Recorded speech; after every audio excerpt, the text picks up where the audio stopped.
Uh, Hello, dear audience. Nice to see everyone here. And this is Black Mountain Talks. We're like daughter project of Black Mountain Analysis.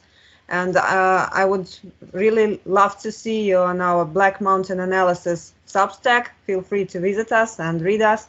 And now we are joined by our legendary person, Mike Mihajlovic. It's really nice to see him. And we are going to discuss what has happened over the last not last one, but the last year, the year 2023, and it was an interesting year, and we have a lot of things maybe to say and to make a recap of the situation. And now I'm passing the word to Mike. What could you tell about the last year? How do you view it in general? Mhm. Yes, you're right, and I agree with you. Last year was really last year is actually still ongoing year for a few more days. It still was and still is very interesting because a lot of things happened, especially on the battlefield on the front in Ukraine. So there were a lot of hopes, a lot of expectation that one side will reach breakthrough, according to some of their articles and published stuff, that they will be able to break the front and liberate some areas. It was a lot of talks about that. A lot of stuff were put in the media, both on the mainstream media, TV networks, but also on the social networks. And by the end of this year, yeah, it happened that the grand offensive started in when was that, in June, and with a lot of pomp, a lot of talks about that, a lot of comments by the so-called and other analysts, especially on the West. But what really happened, something that was expected in the circles of military experts and true analysts, because there is no big breakthroughs. There was no successes. There was no something that really can justify all of those hopes that were put into this famous, or maybe even better to say infamous talks about the successes. But it is what it is. So the grand offensive started. It was some very, very tiny advances, and what really happened, everything bogged down before even reaching the Russian first line of defense, which was actually and still is the weakest one. Not even talking about the second or third line, and some places even fourth line. So, Ukraine army, with all supplies, with all Western trained brigades, modeled by Western standards, trained by Western instructors in UK, in Germany, in Poland, equipped with modern Western weapons like Bradley infantry fighting vehicles, Leopard tanks, Challenger tanks, and all of the support stuff that came with. Simply couldn't break through the Russian lines.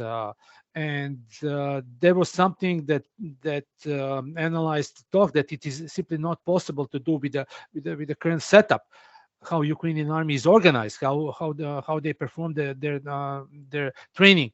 And this is actually one good example of how that Western setup of approach to the battlefield was actually bogged down and stopped right on tracks.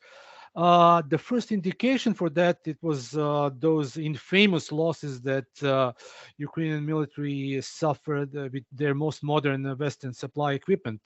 I already mentioned Bradleys and Leopards. Then it happened also with the Challengers.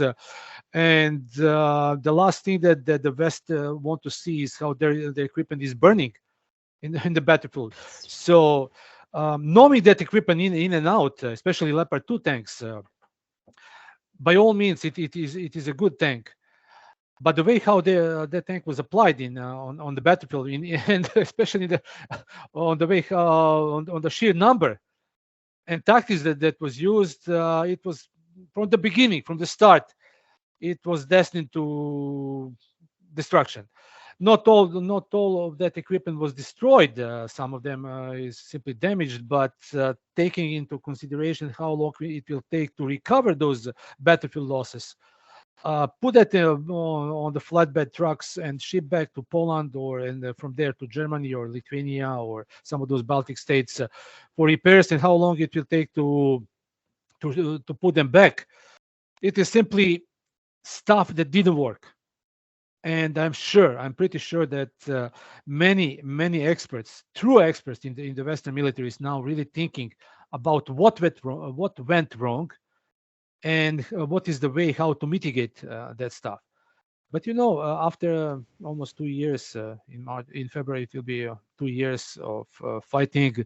The interest for in general for the Ukrainian battlefield is winding down, and That's this is something that is imminent. It will, as the time pass, without any wonder successes, for instance, breakthrough or liberation of Crimea or something like that, the West will simply switch because they have other things to do. One thing is domestic stuff. Other thing is that something on other parts of the world, which actually affecting more economy than the stuff or anything that is related really to this ongoing war in Ukraine.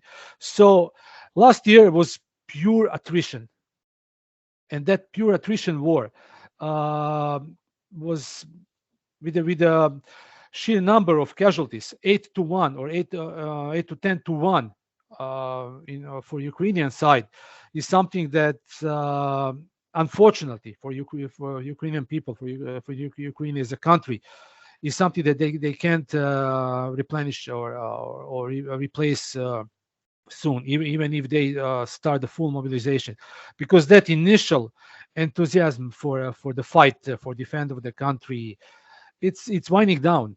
Those who wanted to join on voluntarily basis, they joined it a long time ago. Many of them are gone, irrevocable. It's like 200 or 300 type of casualties. So who is left? Left is just a handful of mercenaries and people who they will try to snatch from the streets, like a forced mobilization, to replenish all of those casualties that they suffer on the battlefield during the summer months for that much announced and much anticipated Ukrainian offensive. So this is strategic defeat for Ukraine, yeah. meaning that whatever goals they put in front of their military is not achieved. So they didn't break through the Russian lines. They lost an enormous number of the trained troops, and to train the new troops, to equipment is not a problem. West is going to supply it. The West is going to pull that from their storages, from their armories, from their active units. Equipment is not a problem. Problems are people, because once when the people lose their wish to fight, when they see that something is not going on well on the front, it is very hard to put back that enthusiasm for that was, let's say, at the beginning of Russian special military operation, or how they want to how people call it in the West, Russian invasion, whatever. I mean, it's call it whatever, but situation is simply not going really well for Ukraine at the moment. I was thinking about all those counteroffensive stuff, and when they started like advertising campaign before their offensive start, I was thinking, what are they doing? Why are they doing this? This is not a show after all, and people behave as if it like Bradley advertisement of a sort, Yeah, because everything is on our part of the world. Everything is looked through the marketing. People believe that if you see some advertisement on the TV, that that's great stuff, so we can do that. So the business here is in marketing, and somebody there wanted to think that so we are going to liberate Crimean Peninsula. We are going to kick the Russians out of Donbass and Lugansk. And we will attack on such and such ways. There was a lot of plans, a lot of big arrows, people who think that playing video games is military strategy. They start to put that stuff, and there is only just a handful real military analysts in the West. They actually put what is the really challenge of that stuff. Like that Austrian Colonel Marcus Rainer, I think.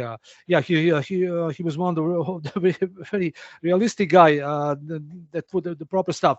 But if you roll the film back, you will see a lot of those 3-4 stars U.S. generals, retired generals, which are now paid consultants to the mainstream media. They're talking about breaking through how tanks are going to punch through the Russian lines as a hot knife through the butter. It was funny actually too. For me, it was funny to look at because it is some kind of live novel talking about something that people who really don't know anything about that, or people who think that they know about that, who grew up in something which is non-realistic, and they place that idea. They actually try to brainwash the public that something like is going to happen, but in reality, it was completely different, and that was actually the tragic of the whole situation. Even some Ukrainian units, they believe that they're going to punch through the Russian lines. And I read some comments about, let's say, retired British tankers like Challenger 2 commander or crew member. Crew members, they talk that they're going to Ukrainians are going to punch through the Russian lines. They're going to smash all of those dragon teeth obstacles, get to the Russian lines. And what really happened? It is like a drunk man suddenly get sprayed with the cold water and get sober at the moment. So it is. It was actually a very cruel wake up call for all of those who think that anything was actually achieved, but nothing was really achieved. Nothing. That's For true. all, yeah, that too bad for those people. Ukrainians really they have a brave people. People are skillful people, but they try to impose Western tactics, Western strategy, Western way of thinking, how to do the operations.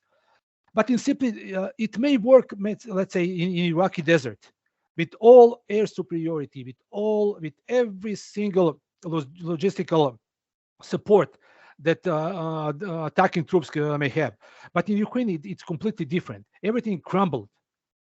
It's simply stuff that it doesn't working. It will never work because on the other side they don't have like a weak army. They have echelons of defense, multi-layered defense. They have integrated air defense systems all the way to over the front line, and it is simply very hard to punch through. What really happened? Ukrainians, as I said, they have skillful people, people who are skilled doing their stuff. They were able to to achieve some successes, like let's say hitting the command of Black Sea Fleet, or the damaging ship and submarine in the dry dock. Yeah, by all means, I'm always saying credit where credit is due. But all of those megalomaniac stories about the successes, how they're going to punch through the lines, how they're going to destroy the stuff, it was simply brainwashing of the public, and that stuff negatively affected troops on the front. Now, talking with some Ukrainian soldiers, and you can see that in some of the media, they're talking that the story on the front is completely different of the story that they presented, and slowly but steady, it's coming. That's coming to the public. First, the public in Ukraine, and you will see. You can see that there is some protests, but as I said, it is what it is. They have the ways how to suppress that stuff, but also public in the West is fed up with that stuff, and it's simply endurance how one side can stand that all of that fighting, how one side can supply the stuff, because war is firstly logistics. How many equipment will be repaired, how many ammunition will be delivered to the front, uh, and numbers. It's a sheer numbers, and that is something that will decide this war. Yeah, but And of course, I have a. I'm sorry, yeah. I just wanted to interrupt you a bit. I was thinking, I'm listening to you, and I was listening to other experts, and I have a feeling that some World of Tanks experts were planning all those operations because they think that tank can simply respawn in a certain point, and you don't need to service it. It's like you have a tank and you just drive, and it's all the things happen. But it's not like that. No, definitely it's not, But because it is okay maybe for a non-military to think that way. I know absolutely. one blogger, he is like, I am a World of Tanks specialist, and now I will comment on military tactics. It's like ridiculous to me. But Yeah. when four-star generals are saying something like that, well, I'm a civilian, but I'm like surprised to hear that.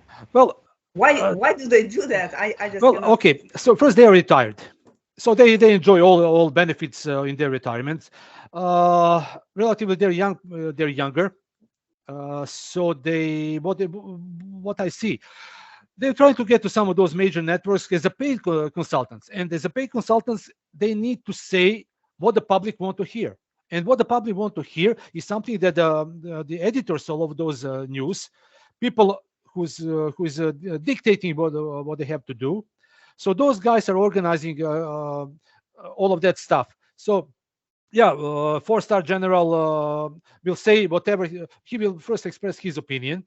Then he will polish that opinion so that fit what his network, his boss is actually asking him to do, and he will be paid for that.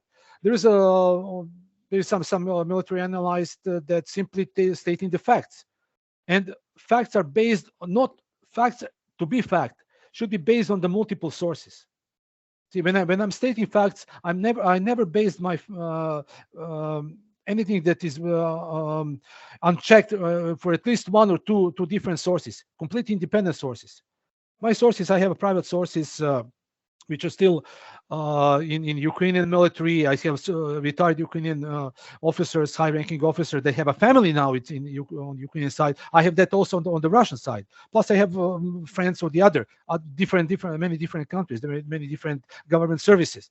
So all of those information are based on the stuff that I got from them, and also from the OSINT. But I'm not using OSINT too often to extract information, because you will see that it's diluted. OSINT is diluted with many comments, which doesn't have really too much sense.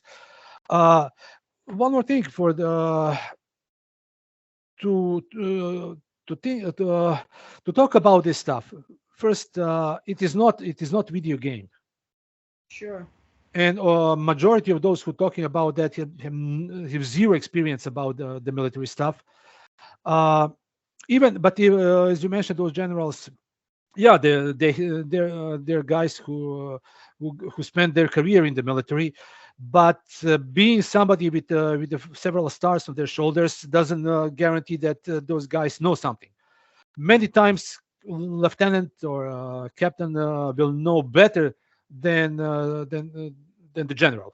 Of course, it's a different pay scale, different classification, but people need to follow the common sense, and people need really to have a solid background in the military stuff, but also like a common sense, and to read between the lines. Stuff that you mentioned regarding to the maintenance, when you compare Russian tank and the Western made tank, like let's say T-72 and the Leopard tank, Leopard 2. Leopard 2 is more sophisticated, probably better protected, better firepower, better electronics, better automation. But all of that stuff is tested on the real test is actually the battlefield, not the some polygons or training ground to do that. What is really important for the tank is is the crew. So I'm always saying that to be successful, it is symbiosis of crew, equipment, and tactics. So it's like a 3 points of triangle. If just one of those points are failed, everything failed. So optimal balance between those points is something that will make stuff successful. I saw and I read a lot of comments that Russian tanks exploded when it hit. Yeah, I mean, when you look, it can happen. I also saw how Leopard 2 exploded, and even Leopard turret is flying much higher than T-72 turret when it explodes. But what is important when the tank is damaged, and the 99% when the tank is damaged, it will be evacuated from the battlefield. Now the maintenance, like a second line of maintenance, those technical stuff, they had to take the tank, repair it, and put that back as soon as possible. For the Russian side, maintenance is right behind the front line, or let's say 10, 15, 20, or 50 kilometers behind the front line. One thing is also important. The Russian crew is trained to do the maintenance of that tank. So driver, vodитель mechanic, he can fix the engine. Commander and gunner, they can fix the stuff related to the cannon. Invest tank need to be sent to the specialized repair depots. I know that because I in Afghanistan when I was there, we had a maintenance of, let's say, Lab 3 or Nayala or Leopard 2 and the Leopard 1 tanks. Majority of the stuff were due not to the battlefield damage, but to wear and tear of the parts. For instance, like rubber inserts on the tracks, or let's say dust in the filtration system. That stuff can be fixed in the field, but it takes time. Yeah. In Ukraine, if the tank is damaged, for instance, Leopard 2 is damaged, it need to go back. You need to go back to the first specialized repair facility, and those facilities, Ukraine had that facilities for, let's say, T-64, T-80 tanks, so they can do that for their own equipment, and also probably for the, let's say, similar tanks delivered from Poland or Czech Republic or Slovakia, whatever. But for the Western tanks, no. For the Western tanks, that stuff need to go back. So let's say from the front line to Polish border, 700, 800 kilometers, then ship that to the facility, repaired, put that back. So time consuming, and that tank is necessary, is needed on the front line. That is something that is going to win the war, logistics. And also, as Stalin said, quantity is quality on itself. So Russia is able to put more tanks, more BMPs, more transporters, more combat vehicles, more launchers, more artillery than Ukraine. So a lot of people talking about, hey, Russian artillery is not precise, they're hitting anywhere. Well, if you partially, yeah, that is true, because the older equipment, it was different strategy, different tactics, different deployment. But nowadays, Russia has the same kind of ammunition that much prized like a HIMARS launchers have. So even with the longer range, and Russia is adapting. The adaptability and endurance is something that Russia is leading. So Russia adapt. Russia learned the lesson, and they apply that on the front line. Of course, it will be setbacks. Ukraine is going to win some smaller engagements. They're going to destroy the tank, or let's say flamethrower, or TOS 1A. It will be successes, because the Ukrainian army is a very competent army. Even with all of those casualties, they're brave. They're brave people. They're even with all of difficulties they face. But there was one mistake that they made. They trust the West, and this is something that's going to bite them now. It is going instead, and they had opportunity already to finish this war in March 2022. But then the guy that has issues with the barber, British guy that has all of those barber issues, he came, and basically that was the nail in the coffin for the current situation.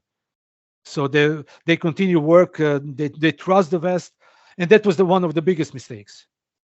Yeah, and it's a they ever made. tragedy, Yeah. in fact, because you Yeah. know, for me, it is like two brothers. We are one Exactly. people, and they are Yeah. fighting because of some guy who cannot calm himself. Just Yeah. told him, "Ah, you must go on. The show Yeah. must go on. We need Yeah. show." Show must Yeah, go on, and but that the show ordinary people. comes at a dear price Yeah, for both of the ordinary people is countries. paying for that. Ordinary people who never wanted actually to go to the front line. They were snatched. They were mobilized. They were put in the trenches. And being the trenches is there is nothing funny with it. And I would suggest whoever want all of those commentators and experts on the social media who think that they know about strategy and tactics and they know how to fight. Yeah, just grab a boots, jackets, and go to the front line. Spend 24 hours there, and so you Yeah, will see how. grab a Yeah, spade and yeah, make a trench yourself. It will make yeah. a You will see perfect how funny difference. is there. Yeah, Because it's I've not. been, I've been watching a bunch of bloggers who said, "Oh, why don't you bomb bridges? Why don't Russia doesn't do that? Russia should do this. Russia should do that." Then you go and you do that if you are Yeah, that wise. when you mentioned bombing bridges, actually Russia can do that definitely. For Yeah, instance, if you just put let's say U.S. Air Force instead of the Russian Air Force, U.S. Air Force will do that. I saw that personally, how they bombed the bridges, how they bombed TV stations, how they bombed mhm. the industrial facilities. But that's the U.S. Russia is not doing that because, as you mentioned, Russia consider Ukraine is a brotherhood nation. Unfortunately, they have to fight now, but not because they of them, but because it was influenced by somebody else. So. Russia can do that, but that will increase the suffering of the civilian population. And Russia is trying actually to not to harm the civilian population as much as they can. It's not like Israelis. We'll see what Israelis are doing. I mean, it's ridiculous what the regime is doing now in Gaza, whatever the reason is. But Russia is not fighting war against population. It's Russia. They simply said, okay, this will be the demilitarization of Ukraine and the denazification, and they're doing that. They stated openly at the beginning, this is our goals. As the time passes, conditions will be harder and harder for the current Ukrainian government. And I honestly, I don't think that they're going to do anything. They will simply continue. So they will simply continue and hope for the miracle that something may happen, and suddenly Russia is going to retreat and stop the war. The time is not working for Ukraine. See, I sometimes I like to post on my Twitter account. In the West, we have watches, very expensive watches to measure time, but Russia has a time. And Russia is not a country that will bend under the sanctions. Of course, it will hurt ordinary people. You will not have all goods. You can travel. It is problem, but the endurance of Russian people through all of history, from the Tsarist time, Bolshevik Revolution, World War II, repressions, and all of that stuff. Hardly any nation in the world suffered as Russians, and that built up the endurance of people. If in the West, if we don't have, for instance, gas to fill our tanks, or it's too expensive, or we have to wait 2-3 hours to fill the car, or we don't have some stuff in the stores, yeah, we consider that, oh, this is hard, this is unbelievable, it's whatever. But suffering is something that is not unknown to Russian people. And now it's in the multipolar world. Russia actually has more and more gained more allies, powerful allies like China, India, some other countries. There is a BRICS, of course. So there is it's the changes in the current world order is inevitable. Multipolarity is coming, like it or not. So, but the point is, this war in Ukraine, unfortunate war, is something that was almost imminent. It couldn't be avoided with some political structures, and of course, West is supporting that. But nothing lasts forever. What going in the circles, what going in the circles is eventually will come back to those who started that. Yeah, because it looks like it is not, well, some people view it as Russia-Ukrainian conflict, but I stick to the point of view that it is more like multipolarity Yeah, vs old-fashioned colonial system. yeah, It's like exactly. new Because world against that old world, and yes, when they said when the West said world order, yeah, established world order, but who established that? Established by the aircraft carrier groups, force bombing some small nations into submission, or intimidating people who can defend themselves. Yeah, if that is the world order that some structures want to keep, but it is changing. It is simply changing, and now we have US, which is dictating the stuff, dictating conditions to the EU. EU is not. EU is simply useless political organization, which should stay to the economic stuff, not the political stuff. Now I'm criticizing EU, but I have nothing against EU, yeah, but a lot of things are simply dictated by Washington D.C. and military industrial complex. Now you see how Germany is actually sinking down. Some of my cousins that lives in Germany, they sold their businesses. They're going back home because situation back home is better now than in Germany. And it's like a snowball. It's a small snowball that start to slowly roll down the hill, and eventually it will be like it can turn into avalanche. And but the Europe has its own problems. So, in my opinion, my humble opinion, EU should stay economic yeah. alliance bloc.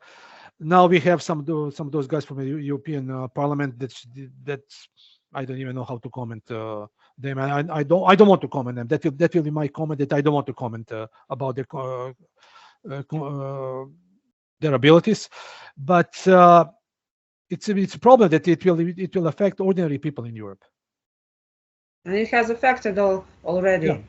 And And frankly unemployment speaking, is coming. Yeah, unemployment is inflation, energy supplies, energy costs, industry. And look at the German industry. What happened with the German industry? They're yeah, shutting down because the huge energy costs. Their stuff is shipped to China. All the raw materials actually now need to come from China, imported from China. Now they're buying Russian oil through Indian or Chinese companies. Americans are selling them liquefied gas 7-8 times more expensive. Of course, it's everything is a business, and if you want to see the problem, just follow the money. Follow the money, and you will see where the source of trouble is.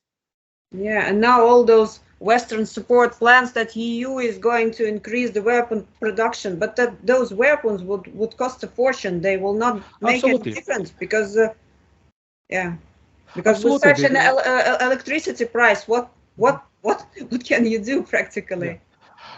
Yeah, I mean, Europe, there is a lot of companies there that producing very good quality weapons, like airplanes, ammunition, artillery, name it.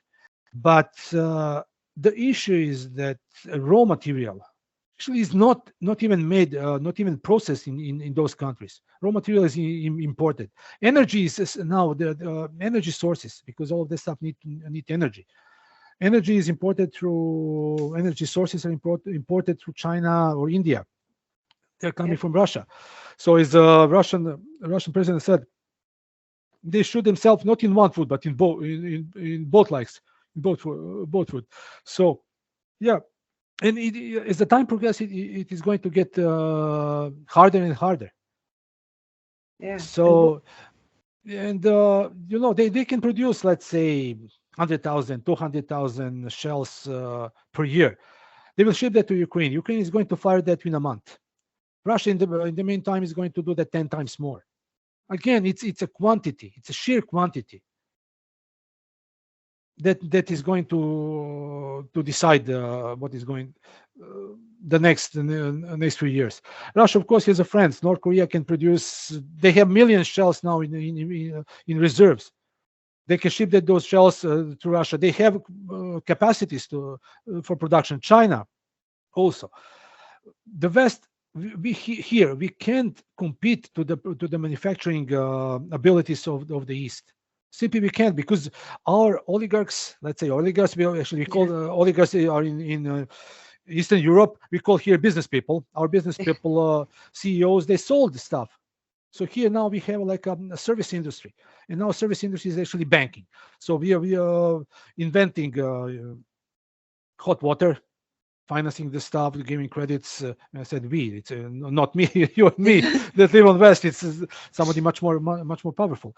But money can pay for stuff. But the problem is that the qualified workforce is lost. All of those production capabilities, for instance, qualified operators on those machines, because there's no large production anymore. That stuff was shipped to the east. Now we have a problem to produce that stuff. Look at the Scranton Arsenal, U.S. military arsenal. People in their 60s, 70s are on the production line. So the guys which basically started their career 40 years ago in those arsenals, doing the stuff, and they can't compete for the volume of production that is on the east. Simply they can't. In Canada, we can produce 8,000 shells per month, 8 to 10,000 shells in Quebec. In General Dynamics ammunition factory, only one factory that produces artillery shells. That will be enough, let's say, for 3 days moderate fighting. Yeah. One day in Ukraine. So, how we can help in Canada? How we can help Ukraine? Shipping the stuff that basically is more for the scrapyard than for the battlefield, or doing some production. I don't see that. So it's in general. It is simply going to bite us, because it's not possible to do a lot of things that was done before, when we really had a solid production base, when we had the raw material, when we have a production. So the whole cycle. Now we have broken cycle. And that's actually a problem. So many experts, maybe not many experts, but people now thinking about NATO Russia, like I don't know, relationship, and what is going to be like next, because Ukraine, it is like one small piece of a whole puzzle. So maybe the hostilities may start in any other place, and what is NATO is going to do then? Well, NATO is expanding. NATO got Finland. Yeah. So Russia now need to defend that. I don't know how long is that border, 1,200 kilometers. Yeah. So Russia now need to form the Leningrad military district. Again, they need to allocate 70,000-80,000 people with all assets, so armor, artillery, rocket forces, also tactical nuclear missiles. So Finland once enjoyed neutrality. Is done really. They didn't have any issues with Russia since 1940s. And that neutrality was simply let down the drain because the political issues. Without getting into the politics, Finland is now on the target list. Simple as that. Russia can put one brigade of tactical and nuclear missiles that can obliterate all Finnish military bases in the case of war. I hope that it will not come, but I hope. Yeah, Finland actually acceptance to NATO, joining the NATO, created a problem for Russia, and it was actually a strategic NATO victory, because Russia needed now sources and people to allocate to defend that border, which is okay. Let's say that this is a NATO victory, but on the long term, it's been nothing. It's like Pyrrhic victory. It's been nothing, victory because like that, and they will lose the army. Yeah, because Finland, Like Finland, from the neutral country that they hold for 70-something years, turned now into the target, and they allowed they allowed U.S. military bases there. And of course, US is going to use that, of course, because they need to put more bases. They have 800. So what is put at 10 more bases? Yeah, that's great. They're going to use Finnish military installations. Yeah, that is the price of joining NATO. But how ordinary Finnish people are going to benefit for that? Simply not. There is no. And I'm thinking Maybe Yeah. maybe somebody who lives in proximity of their bases because they're going to open some pubs so that the US GIs can come drink, Yeah, and that's also a business too.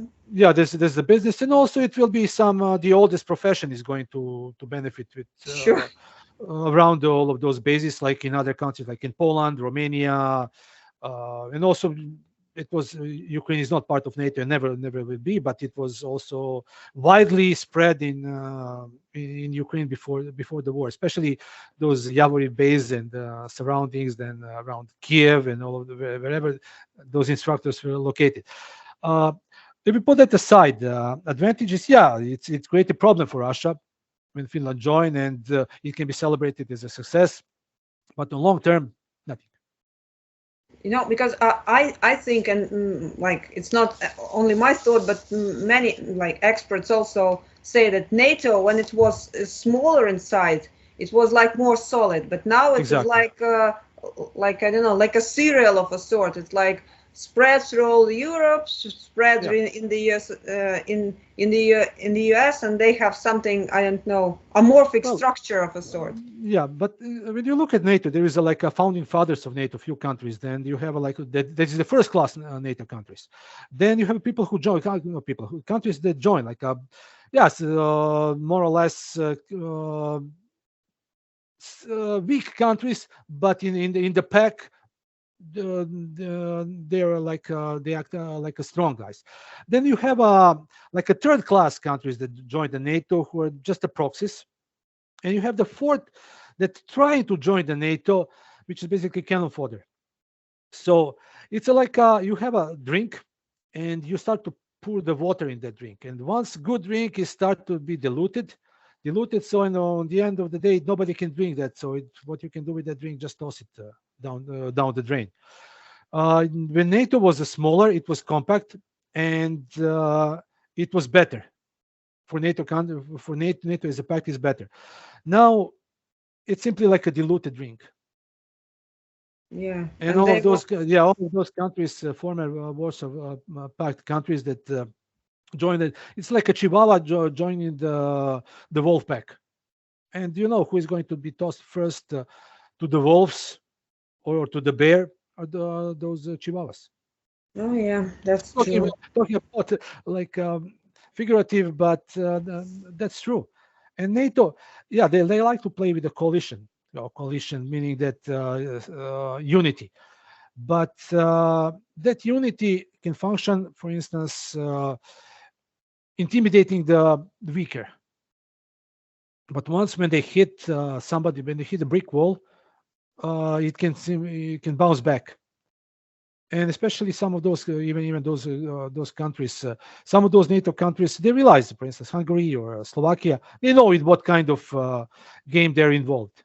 They're not top of the pack. They're not even equal. Even they think that they're equal to others. They may have the vote, but you know who is chief, who is the CEO of NATO, who is dictating to others what to do.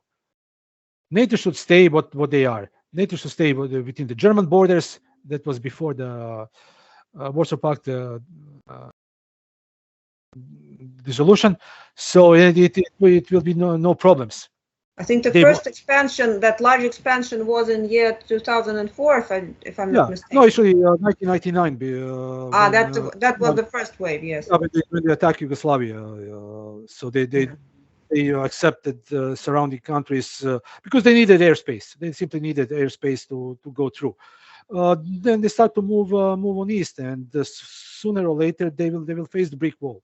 It's like a ping pong ball. Once when it hit the brick wall, it will bounce back, but it will bite. It will bite them. It is already economically bite the European countries because they're the first one. Or if something first that they're going to feel on their back what is really being in NATO, and what their allegiance to the certain pack, how much it costs to their economy, how much it costs to their people. Of course, somebody said, yeah, but it's unity. It's people are going, they're stronger within the pack. Yeah, that's true. They can be stronger in the pack, and no 1 inch of NATO soil will be let to others. Of course, others meaning Russia. But situation is that Russia doesn't want that. Russia don't need it. But Russia don't want anybody to be on their backstep, actually on the front door, especially with a lot of Russian population is on stake there. And that is the situation in Ukraine, because Ukraine is divided country. It was all divided country. Western Ukraine is not the same as Eastern Ukraine. Even they're all as a country called as a Ukraine. They don't speak the same language. They don't have the same habits. They don't have the same religion. It's a different. It's a Ukraine now is now the Ukraine is something that Stalin and Lenin formed. And what is going to happen? Putin, I think he said it a few days ago. Yeah, and I remember that he also said that decommunization. So if Ukraine want to cut all stuff related to their past, so let's first cut with the Lenin and Stalin. What those two guys give to them. And bear in mind, in Poland there is a plans to get into the Lviv, Lemberg, how they call that, or Volyn, and also Slovakia, Uzhgorod, and I think is it Bukovina. Yeah, the Romanian part. Yeah, so a lot of things are on stake. So if Ukraine want to cut their past, then there is cutting the tree often means that you have to pull up the roots. Yeah, so they will have only center remaining practically, because Yes, western part goes to other countries and eastern parts goes I west. I travel to Ukraine. I travel within Ukraine, and I know the east. I know the west. It's different. It's simply different. And I remember my father telling me it was back in 1980s. He was going with a train through through Ukraine and Poland, and there were two Polish girls with him, and in that where he was going, and they told him, "Oh, do you see Lvov?" He says, "Yes, the beautiful city. This is a Polish city," and it was back in 1980s. So Yeah. it was like that already then. I remember it was. I think it was in Kiev. Yeah, it was in Kiev, 1988 or 89. Me and my roommate, we just walked the street, and there was one drunk guy. He heard us talking, and he grabbed my buddy for arm and said, "Are you Polish? You Polyak?" He said, "No, I was Yugoslavia." Okay, Yugoslavia. Then the guy, he want to fight. And after 5 minutes, the same guy, because he was so drunk, he bumped again into us, and again, "Are you Polish?"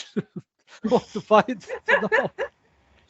So no, it was that was the problem in the Soviet Union. But in the Soviet Union, for some things it was good country. For many other things it wasn't.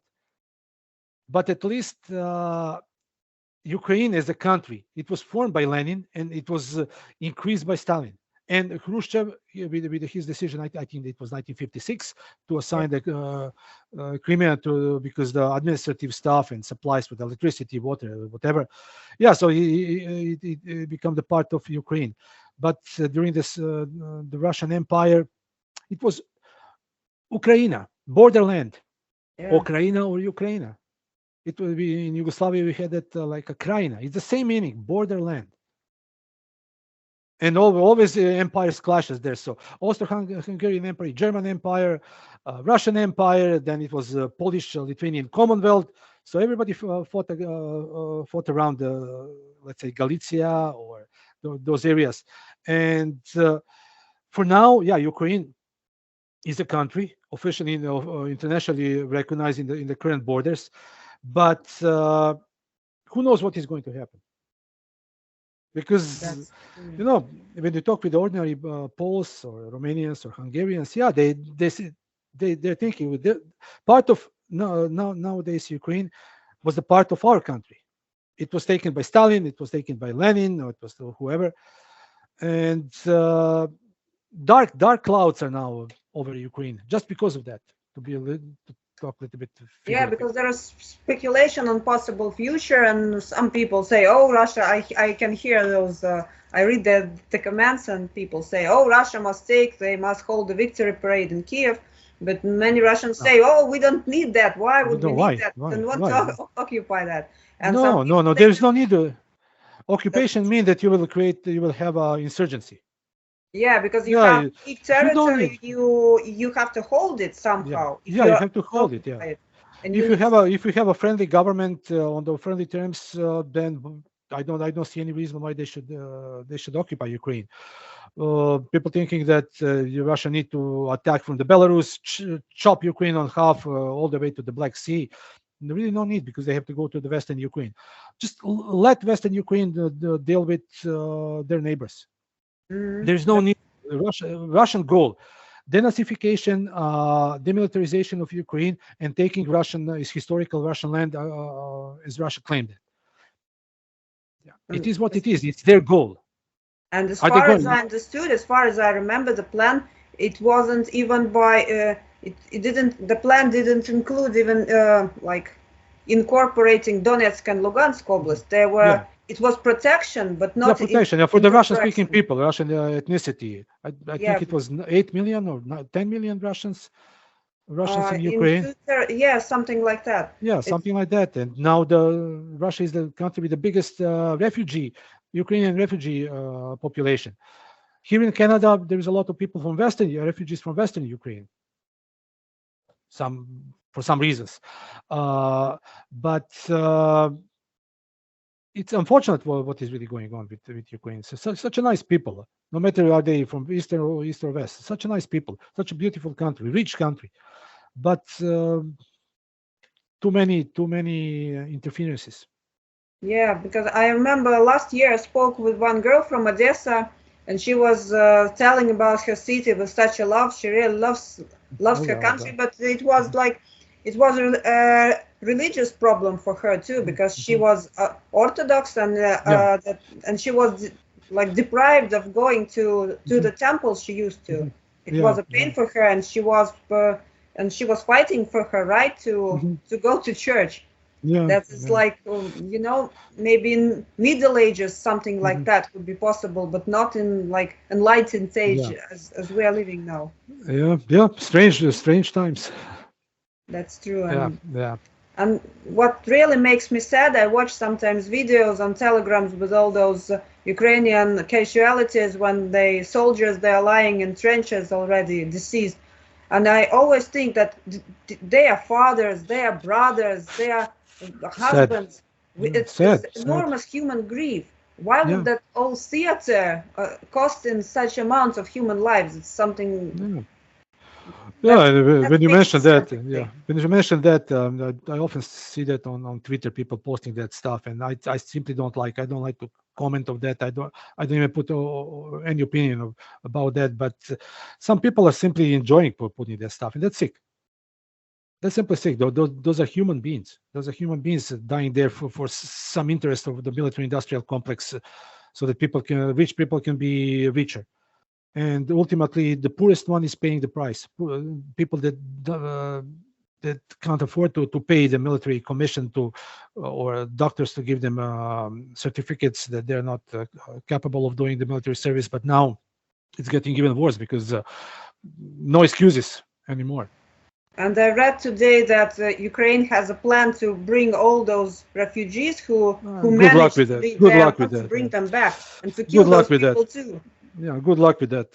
This is impossible, because those European countries, they have a laws for banning the deportation of people. But you know I what? think so. Law is voted and elected and put in force by the parliament. So parliament can change that.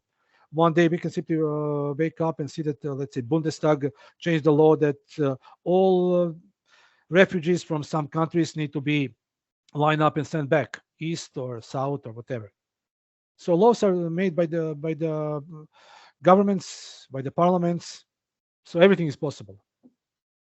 Yeah, we are living in an unpredictable world Yeah, now. So unpredictable world, and it's hard to stay normal in this kind of yeah, environment. that's most interesting thing that on the one hand we are very like globalized, but on the Mhm. other thing we are becoming more and more fragmented each year, and that's Yeah, yeah, so I and think more. a good dialogue will help. Absolutely, dialogue is always help. Just Yeah. for dialogue, the two there is only two person needed for a dialogue, and we had that dialogue. Actually, not we, but Russian and Ukrainians, they had a dialogue. They went to Istanbul. Everything was signed, preliminary signed. That's the reason why Russia withdrew from Kiev. Even the Kiev was just a sideshow to draw the Ukrainian reserves from the south, so that Russia can get that land link to Crimea. So they withdraw, and the Ukrainians celebrated that as a victory. So be it. Yeah, let them celebrate. But then the guy, then the guy with the barber issue came, and everything went down the drain. It cost 500,000 casualties, dead, wounded, missing, displaced. And physical wounds are one thing, but mental injuries are something that is going to bite people for a generation. Yeah. It's hard to be in war. I was in war, and it is incredibly hard. Yeah, because it's very easy to like say from so far, oh, you should do this, you should do that, but when you are there, it is something completely different. Yeah. And so I hope that the next year will finally bring peace, and we hopefully reconcile. Yeah. God willing, hopefully. Yeah. Okay. So maybe we should sum up. Yep. Yeah, like say something because it is our first show. I hope that people love that, and I hope that we will continue. Yeah. Personally, I was really interested. It was a pleasure talking to you and expressing opinions. Same here. Yeah. Same here. Yeah, but what I can say, peace. Just make it peace. Yeah.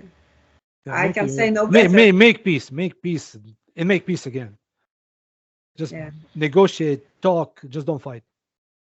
And I hope the next, like this end of December, we will be discussing something else like art and it will be. Yeah, it will be nice to talk about something else, like going to the mountains or going to fishing or whatever. But unfortunately, its situation is deteriorating, and people fighting everywhere. Now we have war that is almost around the corner in Red Sea. I have read about some 180 military conflicts all over the world. Yeah. In the last years. So. Yeah, so Israel, Palestinian, it's awful what is going on. We're practically living at war and dreaming of peace. It was the peace is just a short period between two wars. Yeah, unfortunately. But let's hope it will come. Yeah, I mean, let's just stop suffering. We can talk about wars, about tactics, about technology, but not applying that stuff on in reality. Let's just keep that on some kind of hypothetical stuff. But unfortunately, somebody to make money, they need to fire that stuff on somebody, and that is the bad thing. Oh yeah. Yeah, but all we need is just a peace, so that people can go back to their normal lives, whatever their lives are. That's true. Yeah. Okay. Thank you, dear audience. Hope you like that, and hope we will come up with some more interesting content further. Yeah. Thank you. Thank you.